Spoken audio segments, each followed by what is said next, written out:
Good afternoon, and also good morning, ladies and gentlemen. Welcome to the 10th Asian Women Leadership Summit. AWLS provides a platform for senior decision makers to interact, network, and exchange ideas and best practices with fellow professionals. The theme for this year will be Building Back a Better Future. AWS has had previously 9 successful summits. Today, we are pleased to host the second online AWS, for which there are about 1,300 registered delegates from 49 countries in 6 continents and 31 speakers from 12 countries, so this is truly an international conference. My name is Mike Rosenthal, your MC for this event. I am located in Shanghai, China, where I have lived and worked for 17 years.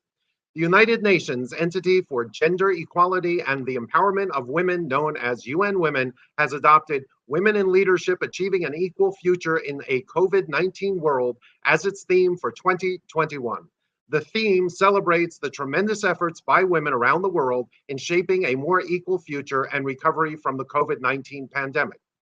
Female leaders have been praised for their roles in response to COVID-19, but globally remain underrepresented in decision-making. Moreover, women have been disproportionately affected by the pandemic in various ways, including the closure of schools, which gave many women the additional role of teacher. This pandemic particularly affected service industries that led to higher job losses among women, resulting in a more income and wealth inequities and creating further challenges. Today, we hope to cover issues relating to how working from home has impacted women leaders, how the pandemic has affected the cause of gender parity, what actions can be undertaken to further gender parity, and also success stories of aspiring women entrepreneurs. On behalf of the organizer, Quest Conferences, we thank the summit's gold sponsor, HP, silver sponsors, BASF, Schellenberg Whitmer, and Dell, and supporting sponsors Google, Schneider Electric, Ingredion, Swift, Embrace Consultant, and VDO Hire. To make this event interactive, any participant may ask a question in the chat area, and if time allows, we will try to have that question answered. There will also be some polls that we would like our participants to complete, and the results will be automatically seen on your screens, may be referenced during our discussion period, and used in future AWLS programs. Both the area to ask questions and polls will be located on the right-hand side of your screen. Also, you may virtually meet other delegates using the networking tab on the left-hand side of your screen. Let us now welcome Dr. Sven Hansen, founder of the Resilience Institute, who has been involved in the field of resilience for almost 30 years and has worked with thousands of senior leaders and organizations to measure and achieve results in the field of physical, emotional, and mental well-being. We all experience challenges in life, especially during the pandemic, and Dr. Hansen will guide us through his research about resilience and overcoming our issues. Dr. Hansen, please begin your presentation. Thank you. Thank you, Michael, and a very good afternoon to all of you out there. What a pleasure to be able to connect, albeit virtually, and I hope you're all feeling in your best possible state. But let's just to make 100% sure, take a moment just to lengthen your spine, pull in your chin a little bit, relax your face, breathe out, roll your shoulders, round the other way. All right, very good, and just think about someone really close to you and send them peace, love, and joy. Okay, so resilience at the end of the day is about 3 things: your physical, your emotional, and your mental state. And it's by managing those 3 things that you can have a better life, a better workplace, and a much better world. And I think, if there's one single message before I go through some of the research and explanations, is think of yourself more like a concert pianist or an Olympic athlete. People who practice a lot become very, very good.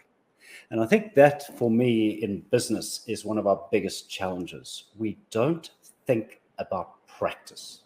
We think because we're smart, we've got a good degree, we'll be successful. Couldn't be further from the truth. We've got to think about practice. So we're going to talk about that. I'm going to try and share with you what is this thing called resilience. It's very topical. The use of the word has taken off. Really important for us to think about, what does that word mean? And when someone says they're going to sell you a resilience program, you as leaders need to know what that means. Secondly, if you're going to talk to your colleagues about resilience, you want to be clear about, because people hear different things. Secondly, we're going to ask the question, does it work? And thirdly, we're going to tackle one of the most common problems in our research from around the world, which is worry. Worry, which is linked to the most common mental illness, which is called anxiety. We can stop our worry, and today you're going to learn how. So let's get cracking, and we'll have lots of time for questions. Let me just find the right window here. Give me a moment. Here we go. All righty. So if I just leap in, if anything is audio okay? Presentation is clear? All right, so what is resilience? Does it work? And how can I conquer worry and anxiety? First question, and go to your polls for this, please. The question is, resilience is the ability to bounce back. You've got three options. Is that true? Is it false? Or you're not sure? Is it true? Is it false? Or you're not sure? All right, make sure you log that in. We'll come back to some of these questions in just a moment. So our sense of it is that resilience in the very old days was about bounce back. So you can take a jumbo wing, bend it, and it bounces back. And if there are no cracks in the wing, that's resilience from a material science point of view. But what's important to understand about humans is that when we endure adversity, we actually grow, just like as the pianist practices or the athlete trains. They create damage under the pressure of training, but a human body, a biological being, actually grows stronger. So the key message here is, at very least, resilience is the idea to bounce forward fast. When we strike adversity, and right now the world is going through the third wave of very challenging adversity, we should assume and expect that most of us will have post-traumatic growth, not post-traumatic stress. Really important idea, and I hope many of you take that. Adversity is the crucible for growth. With adversity, we grow, we connect to others, and we find flow. And at the end of the day, our purpose is flow. So in the workplace, when you come home and you say to your loved one, you know what, today was tough, but I absolutely loved it. That's a day where you got some flow. You were doing something you're skillful at, and it was difficult. When you're in flow, you're 5 times more productive. Remember where we're going with worry? When you're in flow, there's no worry. In fact, all of your thinking, all that noise in your head just goes quiet. You stop tracking time, right? Time can compress. A morning can disappear in a flash, or it can expand. It's graceful. This is you really in your flow. And afterwards, it feels really good. All right, so our sense of defining resilience, as you talk to your people about this idea, the goal, the purpose is flow. You want to be able to wake up and look forward to your day. A good day is hard work. Something that's very different in business that you certainly don't see in the pianist or in the athlete is that the athletes take a lot of time to bounce and recover. They rest. They sleep very carefully. They massage our tired muscles. They hydrate. They eat skillfully. They have a huge routine to make sure that after performance, there's recovery. I wonder how many of you last night took time to truly recover, to truly refresh your body, your emotions, your mind. And when we fill the tank through bounce, that's when we're ready to grow again. And very few of us in business are taking that time. So we end up getting more and more tired. All right. And the growth sets new goals. And then the trick is not to take a deep breath, not to rise to the challenge, not to get too hyped up, but to actually sink to the confidence that you've got the skills behind you. So moving back into flow is actually a relaxation event. And in that is a really important idea, and we call it rhythm. So you know which parts of your day you're going to capture flow. You know when you get your bounce and recovery. You know when you're going to set new goals, do your training. And you know when you've got to connect into a really important conversation. Okay, so question 2. Here it is. Resilience is A, mostly learned. All right, so A, you believe that you can learn all of resilience. Question B, is it's mostly genetic or inherited. In other words, you get your resilience from your parents, from your genes. It's pretty much a fixed trait. All right, and C, an option here, mostly a consequence of the environment you live in, you grow up in. All right, so if you can ask those questions, is it mostly learned? Is it mostly genetic? Is it inherited? And let's take a quick moment just to see what the results are. Are you able to show us the results, Faiz?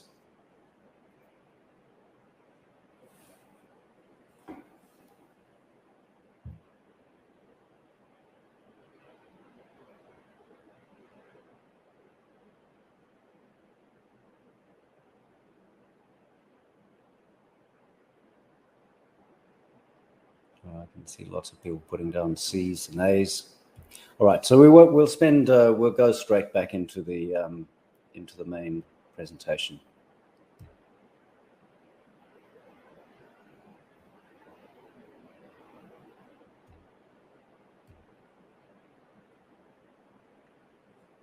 Just give me a sec. I'm not.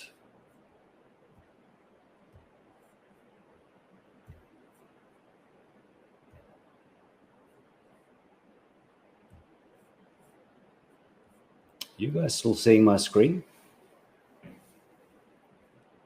Are you able to check in with that?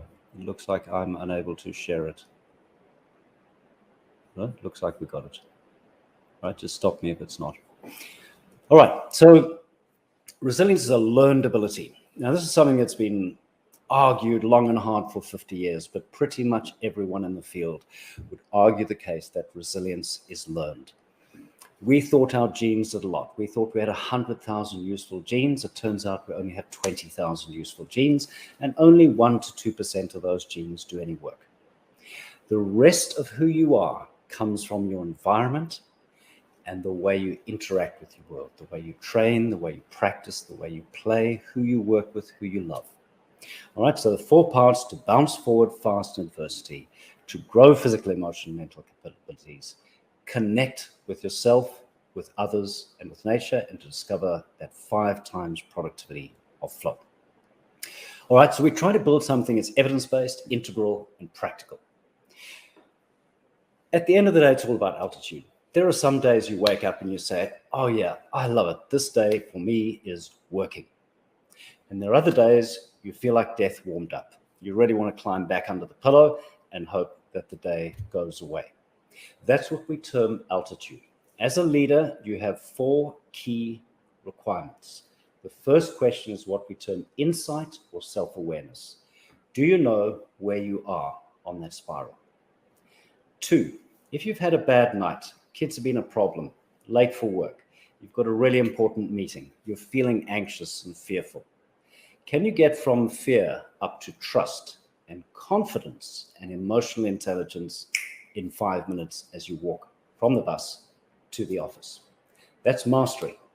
The third one is the ability to see the altitude of other people, to be able to observe their body, their emotion, their mind, and to see how they're traveling. And the fourth perspective is what we term altruism, the genuine desire to be able to interact with people at work, at home, in the world, in a way that lifts them just a little up that spiral. All right, so we use a model, and it's somewhat complex, but let me just take it through simply.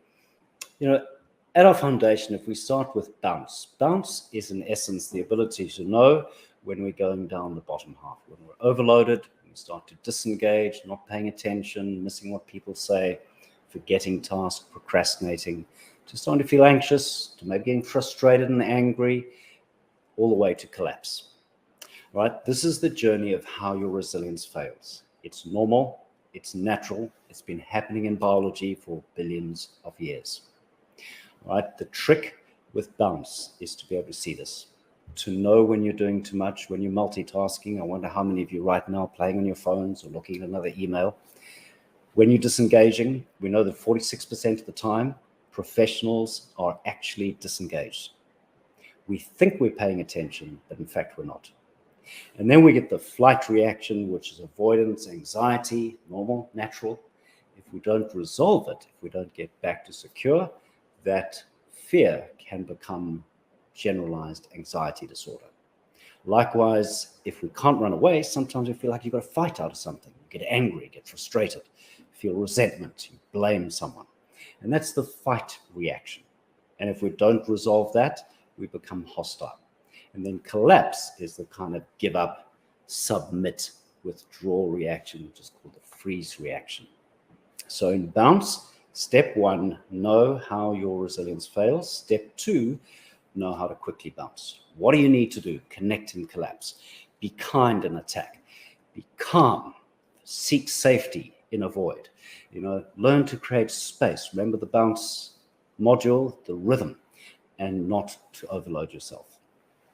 And then the grow is the ability to get physiologically secure, to be able to energize yourself daily, to be able to build your feeling capability or your emotional intelligence and your thinking ability. Connect the connection with others, and flow is the top of the spiral. And by aggregating data, we can actually get a cultural view of the organization. Right? So if many people are feeling angry, hostile, aggressive, bullying, we have an angry culture. But by the same token, if you've got a well-being program and people are taking time to eat well, taking time to sleep well, taking time to exercise, you have a culture of well-being. Right? So we can aggregate this data up to get a picture. So let's have a look at how that happens. First question, can you answer the question, the benefit of resilience to business in general is A, nothing. It doesn't work. B, it's a feel-good factor which might lift morale and engagement.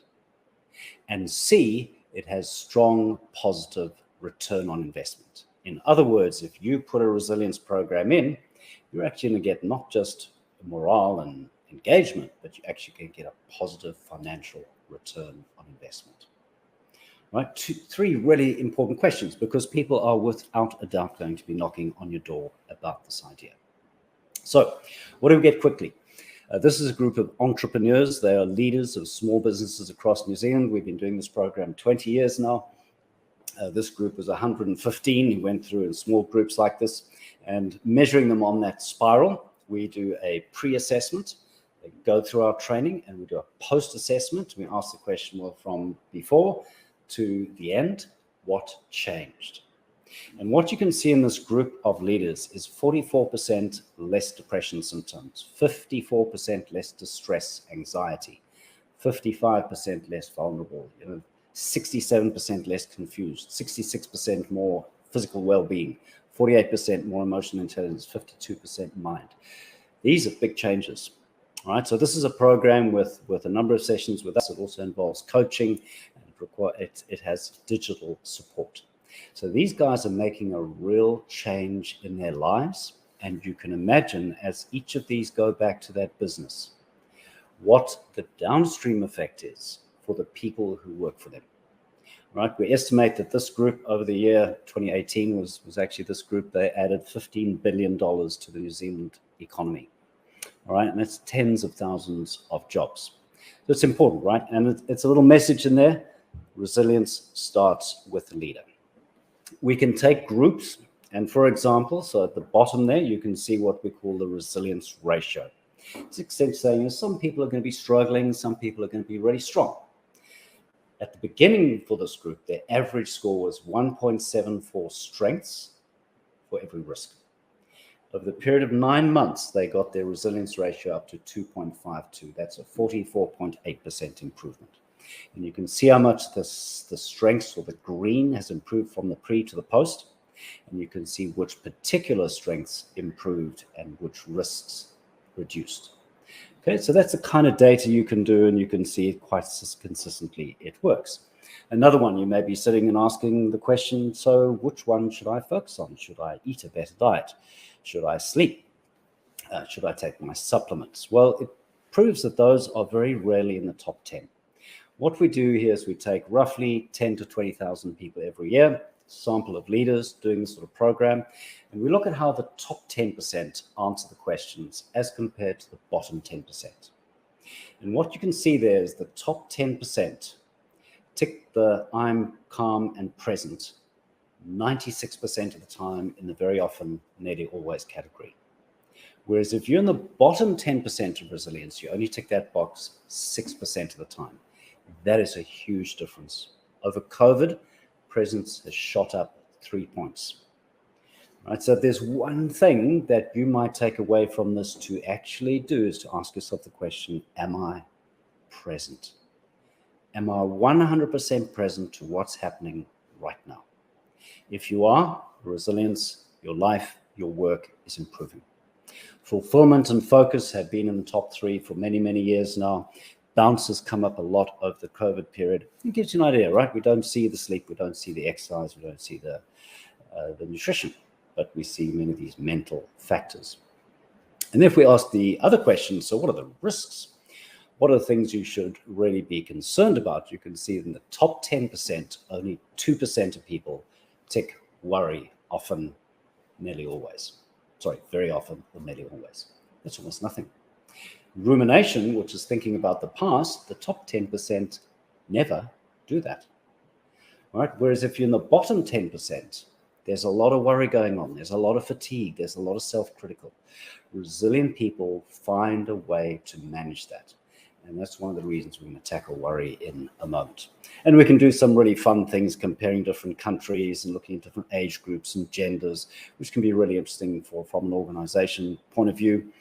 That's across all of our New Zealand data, the kind of improvements. So across the whole population, number of people at risk of mental illness went down 35%, anxiety down 19%, worry down 17%. We've seen female results even higher, 52% reduction at risk.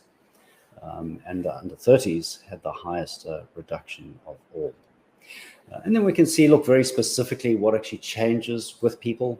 And you can see things like contemplation, sleep quality, relaxation, fitness that really show a huge growth. Whereas things like self-critical, hypervigilant, slothful, not exercising, worry and fatigue drop significantly. All right, so here's a question for you. When you think about your resilience and well-being, all right, which is the most important element? A, physical fitness, B, regular quality sleep, and C, good nutrition and eating habits. All right, so this question is focused more on the physical area. But when you think about improving your resilience and well-being, where do you focus? A, fitness, B, regular quality sleep, C, nutrition and eating habits.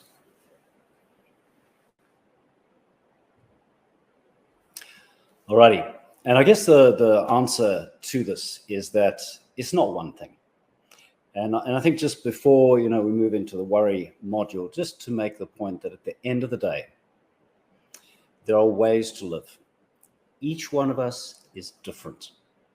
I think the question that each of you need to ask is, what do I need to do every day on a non-negotiable basis to be the best version of myself as a leader? So for example, I know if I don't get my sleep sorted out, it compromises me in all kinds of ways. The evidence for that is crystal clear. If there's one bit of low-hanging fruit, thinking about positive ROI, sleep is costing the average business, global business, $2,500 per person per year. We get a 30% reduction in sleep problems. Okay, that means you're saving $800 per person per year if you can fix sleep. Really low-hanging fruit. Alrighty. So somewhere it's going to include sleep. It's certainly going to be detailed about your flow time. Make sure you get your exercise in. Have those micro breaks, those bounce phases, the time you fill the tank so you can focus again. Make sure, particularly when we're working at home so much now, have good transitions. So if you're having a call, have a real quick clear, do some stretches before you connect back with your family, and likewise when you get back. And a really critical one, and the American Sleep Association had a big article on this last week, to have a good cool down period before you go to sleep. The brain and the body and your hormones need about 90 minutes screen-free to allow yourself to drop into sleep. So look, Mike, I think what we're going to do is let's see if there are any questions, and then we can come back to the worry. Dr. Hansen, I'd like to thank you very much on behalf of AWLS for that tremendous presentation. We know we're asking you to fit a lot of content into a short period of time, and I know that there's more information available. In the minute that we have, I want to see if I can get to two questions. The first one is, how do you conduct your research? Is it mostly self-reporting? Yes, so it is a formal questionnaire with good psychometrics. It has about 60 questions, and people answer those questions on a Likert scale. And every individual's result is 100% confidential, but it does allow you to aggregate that data so you can see the picture of the team or the company. I'd like to ask you a tough question. I like the fact that you said that there's we should compare ourselves to athletes and preparing ourselves to be resilient. We know that in the most recent Olympics, there was a gold medalist from America, who a female, who decided to withdraw. And I have a two-part question. The first one is, what do you think happened to this amazing gold medalist athlete?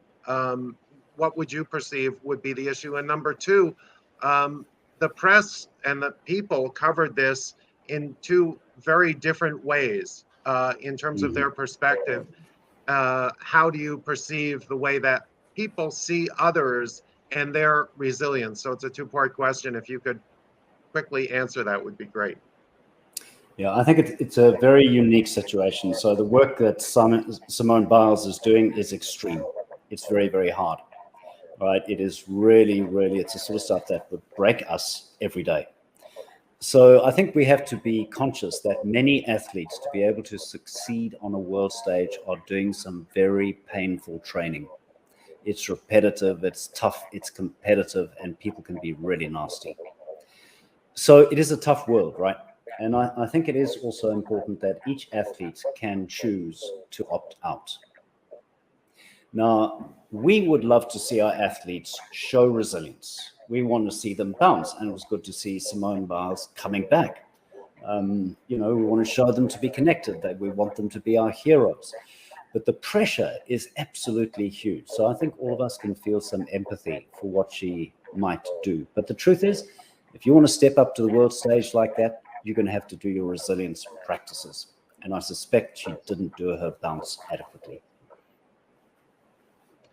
Thank you so much, Dr. Hansen. I wish we had more time for questions, but at the moment, we are sharing with you two slides with courses offered by the Resilience Institute. If you want to know more about these programs, just click on the appropriate box. And we thank you again for your presentation. Thank you all. Enjoy your afternoon. I hope it's a brilliant one.